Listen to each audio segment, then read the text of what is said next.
बिस्मिल्लाहिर्रहमानिर्रहीम। अस्सलाम वालेकुम। मैं हूँ फरजाना राजा अपने चैनल फरजाना राजा ऑफिशियल के साथ। मैं आपको ईद की मुबारकबाद पेश करती हूँ और मुझे पूरी उम्मीद है कि रमज़ान का बाबरकत महीना रहमतों के साथ गुजरा होगा और आपके ख़ानदान ने और आपने इन रहमतों से पूरी तरह से इस्तिफ़ादा किया होगा। आज मैं आपके साथ एक और टॉपिक पे बात करना चाहती थी, लेकिन मैंने ये सोचा, जब मैंने मुख्तलिफ आर्टिकल्स देखे और मुख्तलिफ न्यूज़ पढ़ी, तो मैंने कहा कि नहीं, मुझे इस टॉपिक को चेंज करके आपको किसी और टॉपिक पे, जो कि इससे भी ज़्यादा अहम है, जिस पे मैं पहले बात करना चाहती थी, कि मैं उस पे बात करूँ आपसे। आपको पता है कि मैं आपसे जब बात करती हूँ, तो अपने तमाम ख़यालात जो मेरे हैं, जो मेरे ज़हन में है, जो मैं सोचती हूँ जिस तरह से, वो मैं आपके सामने रखती हूँ। इसलिए कि जो आप सोचते हैं, फिर उन ख़यालात का इज़हार आप मुझसे करें, ताकि मैं आपकी आवाज़ बन सकूँ। जिन जगहों पे मेरी रसाई है, चाहे वो मैं लिखने के ज़रिए से करूँ, चाहे वो मैं अपनी बात करने के ज़रिए से करूँ, चाहे वो इंटरनेशनल जो फ़ोरम्स हैं, जिन पे मेरे रिसर्च पेपर्स भी जाते हैं, मेरी कुछ उस पे मैं टॉक भी करती हूँ। तो मैं ये चाहती हूँ कि मैं उन जगहों पे आपकी सबकी आवाज़ बन के, जो भी आप अपने ख़यालात का इज़हार करना चाहते हैं, वो मैं आपकी आवाज़ बन सकूँ। मैंने जब ये सुबह न्यूज़ देखी कि यमन में 3 मिलियन से ज़ायद बच्चे हैं, जो कि अभी तक जो है वो ग़ज़ाई किल्लत का सामना कर रहे हैं और वो मैल नॉरिश्ड हैं। यानी कि उनकी जो नशो-नुमा है, वो उस तरह से नहीं हो रही, जिस तरह से आम बच्चों की होती है। अचानक से दूसरी ही खबर सामने आती है कि कोई 78 के करीब 78 लोग जो हैं वो स्टैम्पीड में, यानी कि भगदड़ जब मच गई, वो $9 पर मंथ के हिसाब से वहाँ पे कलेक्ट करने के लिए आए हुए थे। तो उस भगदड़ में उन 78 लोगों ने अपनी जान गँवा दी। वो पहले ही तकालीफ में, मुसीबतों में और मुश्किलात का शिकार थे। अपना और अपने बाल-बच्चों के लिए एक वक़्त का खाना उनको मुयस्सर नहीं था। मुख्तलिफ रिपोर्ट्स के मुताबिक, चाहे वो अल जज़ीरा की हों या बीबीसी की हों या सीएनएन की, एक वक़्त में अगर एक ख़ानदान खाना खाता है, लंच करता है, तो उनको डिनर नसीब नहीं होता। और अगर वो डिनर कर लेते हैं, तो उनको लंच नसीब नहीं होता। जो पहले से ही ऐसे हालात में रह रहे हैं, उनके लिए और मुश्किलात में इज़ाफ़ा होना उनके ऊपर ऐसा ही है जैसे कि बिजली बन के मुसीबतों का पहाड़ गिर जाना। मैंने अभी ये देखा है, और आप सबने भी देखा होगा, कि हमारे खित्ते में सबसे बड़ी पावर डील हुई है, जो कि ईरान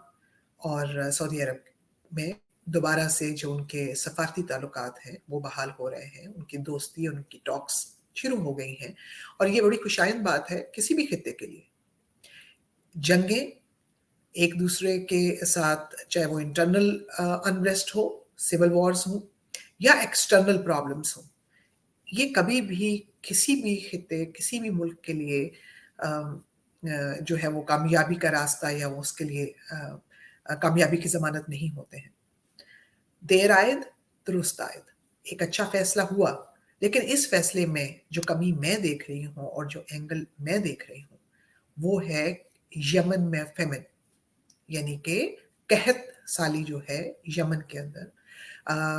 और कहत तक जो लोग पहुँच गए हैं, जैसे कि मैंने अभी बताया कि 3 मिलियन बच्चे जो हैं वो मेल नॉरिश्ड हैं। इसके अलावा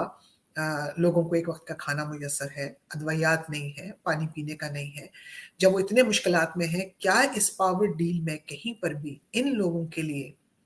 पहले कोई इंतज़ामात करने का की बातचीत हुई है? कि इन लोगों की जो मुश्किलात हैं, इनको हल किया जा सके? हम ये समझ सकते हैं, जंगें यमन की जंग की बैकग्राउंड में मैं नहीं जाना चाहती हूँ, बात बहुत लंबी हो जाएगी कि उसकी क्या वजूहात थीं। यकीनन जंगें जब शुरू होती हैं, तो पहले इंटरनली सिविल रेस्ट होता है, जो कि यमन में हुआ। हुकूमतों से की पॉलिसीज़ से जब अवाम खुश नहीं होते और वो इस नहज पे पहुँच जाते हैं कि वो अपने फ़ैसले खुद करने लग जाएँ और कानून को खुद हाथ में ले लें, तो उस वक़्त जो बैरूनी कुव्वतें और ताकतें होती हैं, उनको भी मौका मिलता है कि वो जो इंटरनल फ़ोर्सेस जो ये फ़ैसला कर रही हैं, उनको वो बैकिंग दें और इस तरह से वहाँ पर वो इन्वॉल्व हो जाएँ। उससे सबसे बड़ा नुकसान क्या है? अगर आप इंटरनेशनल डिप्लोमैटिक जो पॉलिसीज़ हैं और रिलेशंस हैं उसमें जाके देखें तो सबसे बड़ा प्रॉब्लम ही उसमें ये है कि इंटरनल जब अनरेस्ट होता है तो एक्सटर्नल पावर्स जिनके अपने इंटरेस्ट होते हैं वो उसमें इन्वॉल्व हो जाते हैं, और यही यमन में हुआ, जिसका नतीजा जो है वो डिस्ट्रक्शन, डेवस्टेशन के अलावा जो है वो आपको कुछ नज़र नहीं आया, और जो कि वर्ल्ड की सबसे बड़ी जो कहत साली जिसको आप कह सकते हैं, और कहत या फेमिन और वर्स सिचुएशन, जितने आप इस तरह के अल्फाज आप इस्तेमाल कर लें वो भी कम है, वो यमन में देखने में आए। हो सकता है कि इस तरह की पावर डील्स जो हैं वो ब्रेक होने में भी कुछ मुल्कों के नुकसानात होते हों, और वो मेक होने में भी कुछ मुल्कों के फ़ायदे होते हों। लेकिन इस सारे में आम इंसान का फ़ायदा, आम इंसान की ज़िंदगी, जो लोग इस जंग की भेंट चढ़ गए, लाखों लोग जिनकी जानें चली गईं, क्या वो कोलैटरल डैमेज थे? ये बहुत बड़ा सवाल है, और लाए फ़िक्रिया है इंटेलिजेंसिया के लिए, सिविल सोसाइटी के लिए, गवर्नमेंट्स के लिए, थिंक टैंक्स के लिए, उन उन पावर कॉरिडोर्स के लिए जिनकी बात मैटर करती है। यूनाइटेड नेशंस ने, एक यूनाइटेड नेशंस का अदारा सारी दुनिया में, यकीनन 192 मुल्क उसके मेंबर हैं, लेकिन सारी दुनिया में वो जो इमरजेंसीज हैं, चाहे वो मैन मेड डिजास्टर्स हों, जिसका मैंने पहले भी एक वीडियो की थी, और नेचुरल डिजास्टर्स हों, उनको मैनेज करने के लिए यूनाइटेड नेशंस और उनके जो पार्टनर ऑर्गेनाइजेशंस हैं वो हर कंट्री में अपना रोल प्ले करते हैं। लेकिन हमारी बदकिस्मती क्या है कि हम डिजास्टर्स बनाए जाते हैं और उसको मल्टीप्लाई करते जाते हैं, बजाय इसके कि हम चीज़ों को ठीक करने की तरफ जाएं। जब मैं हम चीज़ों को ठीक करने की तरफ कह रही हूँ तो हम बनी नो इंसान अब तो दुनिया ग्लोबल विलेज से मूव होकर यूनिवर्सल फैमिली तक पहुंच चुकी है। It's beyond global village now. तो ये जो यूनिवर्सल फैमिली है, इन इन सबके इंटरेस्ट एक दूसरे के साथ जुड़े हुए हैं, और इन इंटरेस्ट को हमें जहां अपना अपना इंटरेस्ट देखना है, वहां पर ह्यूमैनिटेरियन ग्राउंड्स के ऊपर हमें ह्यूमैनिटी का इंटरेस्ट, ह्यूमैनिटी इज फर्स्ट, सो हमें ह्यूमैनिटी का इंटरेस्ट देखते हुए फिर आगे बढ़ना है, और फिर ये फैसला करना है कि हमने क्या खोया और क्या पाया। तो यमन में जब ये पावर डील ब्रोक हुई, आप समझ लें कि जब पहले इनके ताल्लुकात ख़राब हुए, और उसके बाद अभी जो पावर डील बनी है उसमें चाइना ने अपना किरदार अदा किया है, यकीनन उसमें और बहुत से मुल्कों के अपने इंटरेस्ट हैं, लेकिन इस वक्त भी इन सब इंटरेस्ट में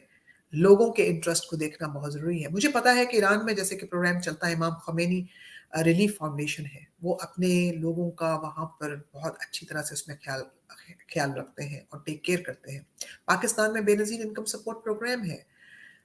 इसी तरह से दूसरे तमाम ममालिक जहाँ जहाँ भी हैं, चाहे वो दुनिया के किसी भी खिते में हों, किसी भी इलाके में हों,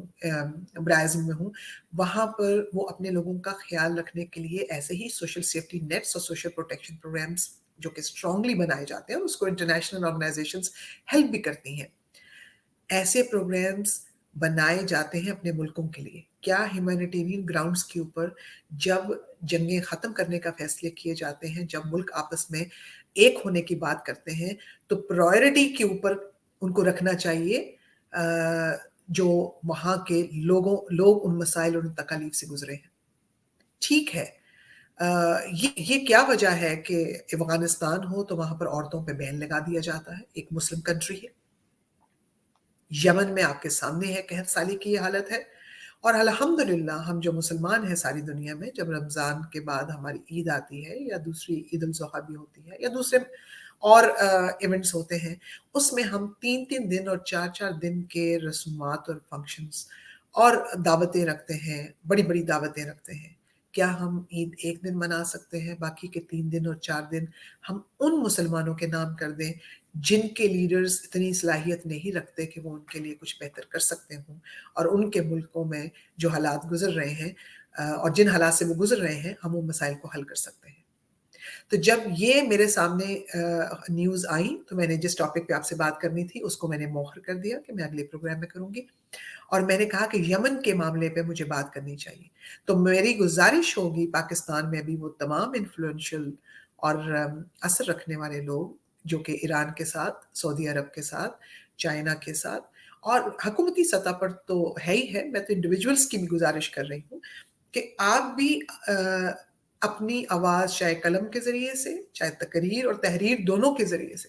اور اگر پرسنل ریلیشن شپس ہیں تو اس چیز پہ آپ اپنی آواز اٹھائیے کہ یمن کے لوگوں کے لیے سب سے پہلے پرائرٹی پہ ان کے فیمن کا جو مسئلہ ہے، قحط کا جو مسئلہ ہے، ان کی بیسک ضروریات کا مسئلہ ہے، ان کو سب سے پہلے آپ حل کریے، اور یہ دوستی مزید پروان چڑھے گی اور مزید مضبوط ہوگی جب خطے میں امن، سلامتی اور خوشحالی ہوگی۔ یہ تین چیزیں ایک دوسرے کے ساتھ لازم و ملزوم ہیں، اس میں سے ایک بھی نہ ہو تو ملکوں کے لیے خطرات لاحق ہوتے ہیں۔ اس ٹاپک کے ساتھ میں آپ سے آج اس تھاٹ کے ساتھ جو میں نے ٹاپک آج آپ سے شیئر کیا ہے، اس تھاٹ کے ساتھ آپ سے اجازت چاہوں گی کہ آپ ضرور اس پہ سوچیں گے اور کوئی نہ کوئی آپ اس کے اوپر اپنا کردار ادا کرنے کی کوشش کریں گے۔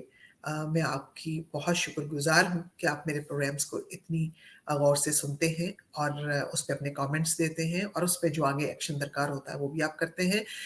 میں گزارش کروں گی کہ میرے پروگرام کو سبسکرائب کر لیجئے، میرے یوٹیوب چینل کو سبسکرائب کریے، مجھے فیس بک پہ آپ فالو کریے، اور میں لیٹسٹ جو اس طرح کے خیالات ہیں وہاں پر بھی شیئر کرتی ہوں تاکہ ہم ایک آواز بن کے، ہم آواز بن کے آگے ان مسائل کے حل کے لیے نیشنلی اور انٹرنیشنلی آواز اٹھا سکیں۔ اگلے پروگرام تک کے لیے مجھے اجازت دیجیے۔ خدا حافظ۔